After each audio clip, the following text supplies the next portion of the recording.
Hello everyone, CST पर आपका स्वागत है। फ्रेंड्स, आज के सेशन में हम करने जा रहे हैं कोस्ट चैप्टर की न्यूमेरिकल, जिसमें हम कोस्ट फंक्शन के ऊपर बेस्ड और कोस्ट के न्यूमेरिकल डेटा के ऊपर based two variety of numerical discuss करेंगे। तो चलिए स्टार्ट करते हैं आज का session. Question 1, short term cost function is defined as. आपको short term cost function given है, जिसमें आपको गिवन है TC means total cost is equal to 100 plus 50Q minus 12Q square plus Q cube. Question number 1, determine total fix cost function, average variable cost function and marginal cost function. आपसे सिर्फ function पूछा है, value नहीं पूछी है। तो सबसे पहले सारी कॉस्ट की डेफिनेशन रिकॉल कर लेते हैं। Variable cost, variable cost is the cost which has direct relation with output. Output increases, variable cost increases. Output decreases, variable cost decreases. Output zero, variable cost zero. Then fixed cost. Fixed cost is the cost which does not have any relation with output. Company is paying for fixed cost even at zero level of output. अगर output zero है तब भी company क्या है, fix cost के equal cost bear करती है। Then after that marginal cost. Marginal cost means cost of producing one extra unit. तो इसको कैलकुलेट करने का फॉर्मूला क्या होता है, present total cost minus previous total cost. और अगर आपको फंक्शन गिवन है तो मार्जिनल कॉस्ट क्या होता है, derivative of total cost function. Clear. इसके अलावा average cost is equal to total cost divided by output. Then average fix cost divided by output. Average variable cost divided by output. कई बार average cost को average total cost भी mention होता है। Clear. तो चलिए पहला पार्ट करते हैं, determine total fix cost function. अब फिक्स कॉस्ट क्या है, अगर फंक्शन में आपको फिक्स कॉस्ट फाइंड आउट करनी है तो फिक्स कॉस्ट वो कॉस्ट है जिसके साथ वेरिएबल नहीं है। As I told you, fix cost does not have any relation with output. तो यहाँ पे हमारे फंक्शन में फिक्स कॉस्ट कितनी है, 100। So here fix cost is equal to 100। First part हम कर रहे हैं। नेक्स्ट पूछ रहा है एवरेज वेरिएबल कॉस्ट। तो पहले वेरिएबल कॉस्ट निकालते हैं, उससे क्या निकाल देंगे, एवरेज वेरिएबल। तो भाई इस फंक्शन में ये 100 जो कि क्यू के बिना है, ये क्या है, फिक्स कॉस्ट, और रिमेनिंग फंक्शन क्या है, वेरिएबल कॉस्ट। तो आपसे क्या पूछा है, average variable cost. Average variable cost क्या होगा, variable cost divided by output. हमारी वेरिएबल कॉस्ट कितनी है, our variable cost is 50Q minus 12Q square plus Q cube divided by output. Output is also determine as Q, क्योंकि आपको number नहीं पता है तो हम इसे Q ही मान के चल रहे हैं। पूरे फंक्शन को डिवाइड करोगे, यू विल गेट 50, Q से Q cancel, minus 12Q square के Q से कैंसिल करोगे, ये बन जाएगा 12Q। Q क्यूब को Q से कैंसिल करोगे, ये बन जाएगा Q स्क्वायर। क्लियर। तो ये क्या बन गया आपका, average variable cost. Then after that marginal cost. As I told you, marginal cost क्या होता है फंक्शन की सिचुएशन में, marginal cost is equal to derivative of total cost. तो डेरिवेटिव ऑफ टोटल कॉस्ट का डेरिवेटिव, 100 का डेरिवेटिव क्या हो गया, 0। 50Q Q एक सिंगल वेरिएबल है, इसकी कोई पावर नहीं है, इसका डेरिवेटिव क्या हो जाएगा, 1। तो ये बन जाएगा 50 minus 12Q square, power multiply में आ जाएगी और एक पावर कम हो जाएगी। अगर आपको नहीं आता डेरिवेटिव तो एक बार मैं बता देती हूँ, किसी भी चीज़ का डेरिवेटिव आपको निकालना है, मान लो x की पावर n का डेरिवेटिव निकालना है, तो क्या होगा, पावर मल्टीप्लाई में आ जाएगी और एक पावर क्या हो जाती है, माइनस हो जाती है। अगर उसके साथ कोई वेरिएबल मेंशन है, सपोज 10 x की पावर n है, तो क्या हो जाएगा, 10 एज इट इज रहेगा, पावर मल्टीप्लाई में आ जाएगी और एक पावर क्या हो जाएगी, माइनस हो जाएगी। अगर वेरिएबल सिंगल है, एक्स है, वाई है, कुछ भी हो, उसका डेरिवेटिव क्या होता है, 1। अगर कोई कांस्टेंट वैल्यू है 10, 100, 20, उसके साथ कोई वेरिएबल नहीं है, उसका डेरिवेटिव क्या होता है? 0। तो यहाँ पे 100 वेरिएबल ऐसा है जिसके साथ, सॉरी 100 ऐसी नंबर है जिसके साथ कोई वेरिएबल नहीं है, तो इसका डेरिवेटिव क्या हो गया? 0। 50 एज इट इज, और q यानी कि सिंगल कोई पावर नहीं है, इसका डेरिवेटिव क्या होगा? 1। 50 इंटू 1 50, आप चाहो तो मेंशन कर लो। माइनस 12q², अब यहाँ पे 12 एज इट इज रहेगा और 2 क्या आ जाएगा? पावर में, इंटू 2। ये मैं थोड़ा सा क्लीन करके लिख देती हूँ नेक्स्ट पे, ताकि कंफ्यूजन ना रहे। मार्जिनल कॉस्ट का जो कैलकुलेशन है मैं उसको नेक्स्ट पेज पे कर रही हूँ। फॉर्मूला क्लियर है? Derivative of total cost. यहाँ पे देखिए, अगर आप मार्जिनल कॉस्ट निकाल रहे हो तो यहाँ पे जो 100 का डेरिवेटिव है वो क्या हो गया? 0। आपको मैंने बताया पावर नहीं है, खाली वेरिएबल है, उसका डेरिवेटिव क्या होता है? 1। ज़्यादा डेरिवेटिव में नहीं जाना, जितना बताया उतना भी याद रखोगे तो उसी से बात बन जाएगी। 50 constant value as it is, q का डेरिवेटिव क्या हो गया? 1। Minus 12 constant value as it is, अब आपको बताया x की पावर n, पावर क्या आ जाएगी? मल्टीप्लाई में, और एक पावर क्या हो जाएगी? कम हो जाएगी। q की पावर 2 है तो q की पावर क्या हो जाएगी? 1। 1 को शो करना नेसेसरी नहीं होता। नेक्स्ट में कोई कांस्टेंट वैल्यू नहीं है, पावर ही मल्टीप्लाई में आ जाएगी और एक पावर क्या हो जाएगी? कम हो जाएगी। यानी कि मार्जिनल कॉस्ट क्या आ गया? 50 इंटू 1 50, 12 2 जा 24, q प्लस 3q²। ये आ गया आपका मार्जिनल कॉस्ट, मीन्स हमारा first part done. I hope आपको ये समझ आ गया, क्योंकि हमारे पास कोई आउटपुट नहीं है, इसलिए सारी कॉस्ट का आंसर हम किस में ड्रॉप कर रहे हैं? क्वांटिटी में। Clear? B part, calculate the level of output at which MC is minimum. आपको लेवल ऑफ आउटपुट निकालना है जिसपे MC क्या है? मिनिमम है। MC मिनिमम हो, AVC मिनिमम हो, कुछ भी मिनिमम हो, अगर किसी भी कोस्ट के लिए आपको मिनिमम मैक्सिमम का क्वेश्चन आता है तो आपको एक ही फंडा अडॉप्ट करना है। क्या फंडा अडॉप्ट करना है? कोई भी मैक्सिमम हो या मिनिमम हो, फॉर मिनिमम, जिस भी कोस्ट का आपको मिनिमम मैक्सिमम पूछे उसके डेरिवेटिव को, जिस भी कोस्ट का आपको मिनिमम मैक्सिमम पूछे उसके डेरिवेटिव को किसके इक्वल रख देना है? 0 के। तो हमसे क्या पूछा हुआ है? मार्जिनल कॉस्ट का मिनिमम, तो derivative of marginal cost is equal to 0। यहाँ से आपको आउटपुट लेवल पता चल जाएगा। अगर आपसे पूछता है AC इज मिनिमम, तो AC के डेरिवेटिव को क्या रख देना है? 0 के इक्वल। अगर आपसे पूछता है AVC इज मिनिमम, तो AVC के डेरिवेटिव को 0 के इक्वल। कोई भी मिनिमम मैक्सिमम पूछे, जिस भी कॉस्ट का मिनिमम एंड मैक्सिमम पूछेगा उसके डेरिवेटिव को 0 के इक्वल रख देना है। तो MC का डेरिवेटिव 0 के इक्वल, ये MC है, इसका डेरिवेटिव करेंगे। 50 का डेरिवेटिव क्या हो गया?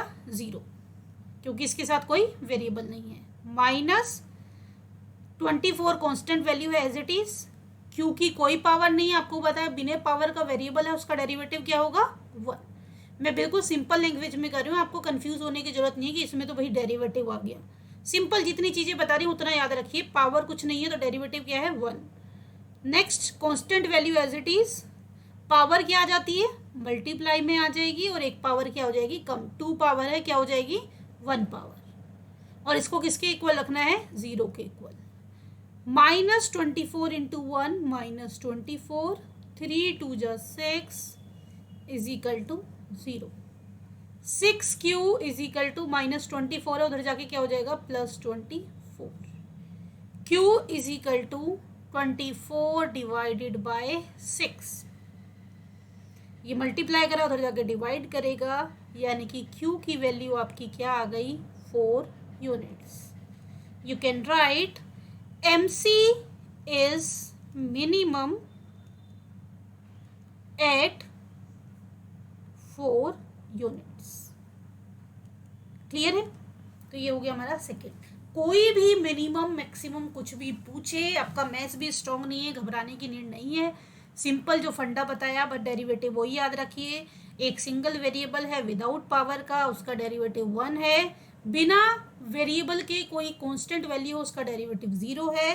कोई वैल्यू पावर में है तो आपको क्या करना है, as it is constant value को लिखना है, पावर को मल्टीप्लाई में लाना है और एक पावर क्या कर देनी है, minus. Simple funda, clear.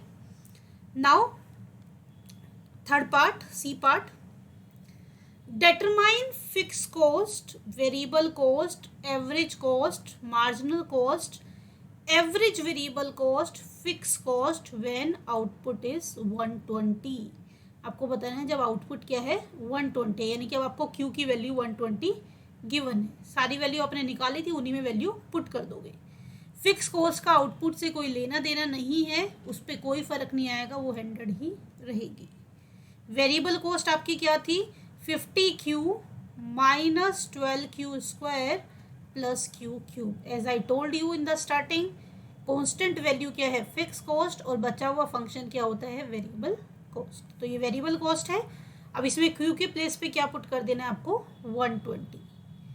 50 into 120 minus 12 into 120 का स्क्वायर प्लस 120 का क्यूब। ठीक है, अभी इसको मल्टीप्लाई कर देंगे, 12 5 जा 60, ये आ गया आपका 6000, देन 120 इंटू 120 इंटू 12, ये आपका आ गया 172,800 प्लस ये आ जाएगा आपका 172,800। ठीक है, अब इसको सोल्व कर दोगे आप, इसमें प्लस 6000 कर दीजिए, माइनस 172,800 करोगे, यू विल गेट 15,61,200। क्लियर। अब उसके बाद नेक्स्ट पूछा है एवरेज कॉस्ट। एवरेज कॉस्ट क्या होगा, एवरेज कॉस्ट होगा total cost divided by output. अब टोटल कॉस्ट क्या है, फिक्स कॉस्ट प्लस वेरिएबल, तो इसको नॉर्मली निकालो। फिक्स कॉस्ट आपको पता है 100 है, वेरिएबल अपनी है 15,61,200 डिवाइडेड बाय आउटपुट यानी कि 120। तो आपके पास 15,61,200 आया था, इसमें हमने क्या कर देना है, 100 प्लस कर देना है और इसको किससे डिवाइड कर देना है, 120 से। यू विल गेट, आपके पास आ जाएगा 13010.833। ये हो गया आपका एवरेज कॉस्ट। मार्जिनल कॉस्ट हमने निकाला था, उसी में पुट कर देंगे। मार्जिनल कॉस्ट क्या होता है, डेरिवेटिव ऑफ टोटल कॉस्ट। तो अपना आया था मार्जिनल कॉस्ट 50 माइनस 24Q, ये था अपना, सॉरी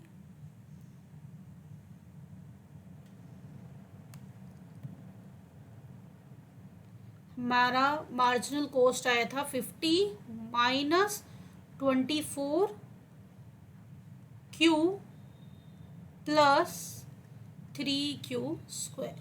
वैल्यू पुट कर देंगे, 50 minus 24 into 120 plus 3Q square means 120 का स्क्वायर। इसको सोल्व कर देंगे, we will get the value 120 into 120 into 3, ये आपका आ गया 43,200। ये 50 है ही, यानी कि इसमें आपने 50 प्लस किया और माइनस कर दिया 24 इंटू 120, तो ये आपका पूरा ओवरऑल कर देते हैं 0।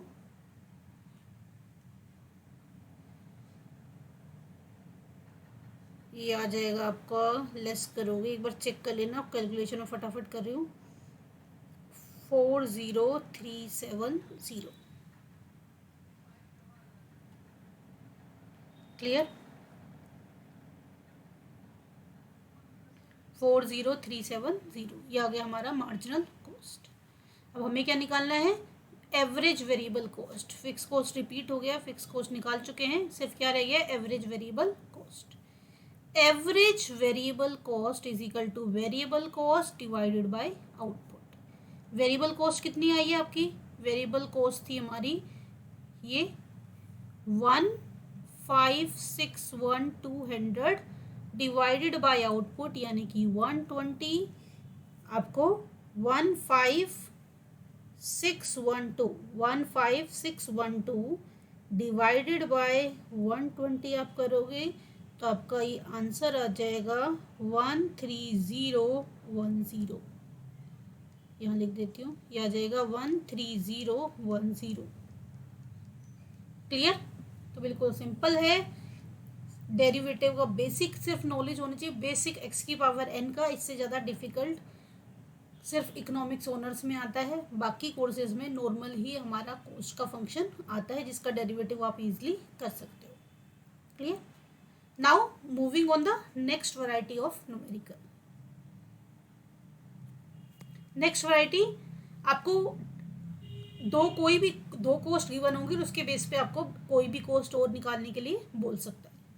From the following data calculate fix cost, variable cost, average fix cost, variable cost and marginal cost. आपको गिवन है क्वांटिटी, आपको गिवन है total cost.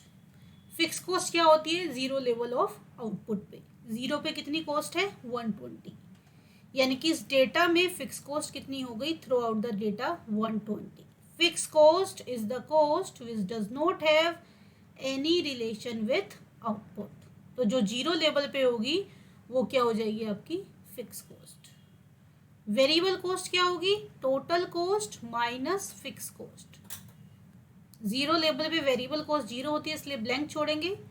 180 minus 120 60, 200 minus 120 80, 210 minus 120 90, 230 minus 120 110, 270 minus 120 150, 360 minus 120, 6 में से 2 लेस किया 4, ये हो गया 240।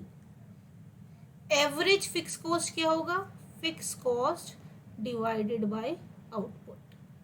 120 डिवाइडेड बाय 0 ब्लैंक छोड़ेंगे, 120 divided by 1, 120 divided by 2, 120 divided by 3, 120 divided by 4, 120 divided by 5, 120 divided by 6। Clear?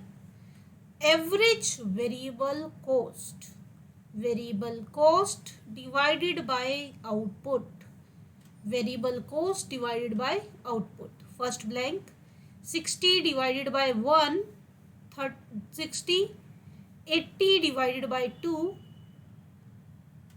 40, 90 divided by 3 30, 110 divided by 4, 110 divided by 4 27.5. Then after that 150 divided by 5 30. Then 240 divided by 6 40.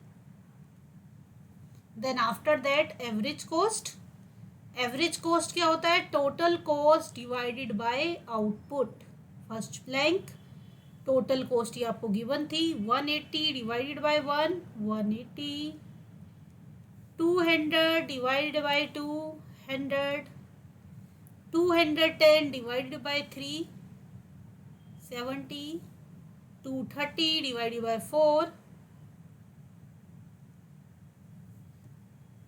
230 divided by 4 आप करोगे 57.5, 270 divided by 5, 270 divided by 5 54, and then after that 360 divided by 6 6 6 जा 36 60.